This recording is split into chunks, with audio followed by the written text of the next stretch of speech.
রাজনীতি যে মানুষের বিবেককে এতটা অন্ধ করে দিতে পারে তা গতকালের ফেসবুক পোস্ট না দেখলে বুঝতেই পারতাম না।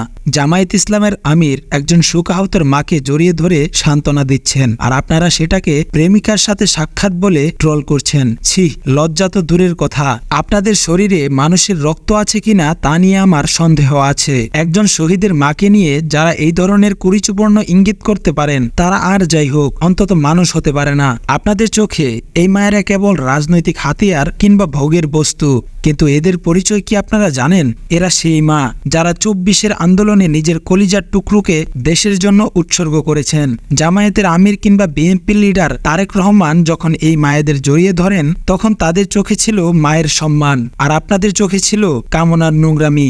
আসলে কি জানেন, আল্লাহ তাআলা আপনাদের ব্রেনটা মাথার বদলে শরীরের এমন এক জায়গায় দিয়েছে যেখানে নোংরামি ছাড়া আর কিছুই হয় না। তাই তো শহীদদের জননীদের দেখেও আপনাদের মাথায় নোংরা চিন্তা আসে। রাজনৈতিক দলগুলোর অন্ধ চাটুকরিতা করতে করতে আপনারা এখন হায়নায় পরিণত হয়েছেন।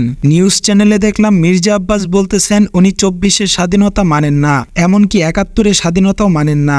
আমি বলি কি, আপনারা যে যাই করেন সেটা আপনাদের ব্যক্তিগত এবং রাজনৈতিক ব্যাপার, কিন্তু শহীদ পরিবারকে নিয়ে রাজনীতি করবেন না। ৫ই আগস্টে যারা পতাকা নিয়ে ছবি তুলছিলেন নেতা হওয়ার জন্য, আজ তারাই চাঁদাবাজি করছেন, অথচ ওই শহীদ মায়েদের চোখের পানি মোছার সময় আপনাদের নেই। আপনাদের কাছে দেশপ্রেম মানেই কেবল সস্তা ফেসবুক পোস্ট আর নোংরা ট্রল। ক্ষমতা আসবে, ক্ষমতা যাবে।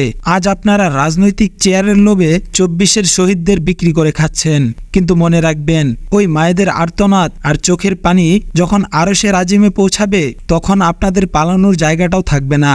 শহীদদের রক্ত বিক্রি করে যারা রাজনীতি করছেন এবং যারা শহীদ মাকে নিয়ে ব্যঙ্গ করছেন তাদের চিহ্নিত করে রাখুন, এরা সমাজের আবর্জনা। শেষমেশ আমি এতটুকুই বলতে চাই, এই মায়েদের একটাই চাওয়া ক্ষমতা নয়, তার সন্তান হত্যার বিচার। সেই বিচার নিশ্চিত করতে না পারলে অন্তত চুপ থাকুন, নিজেকে পশুর মতো পরিচয় দিয়েন না।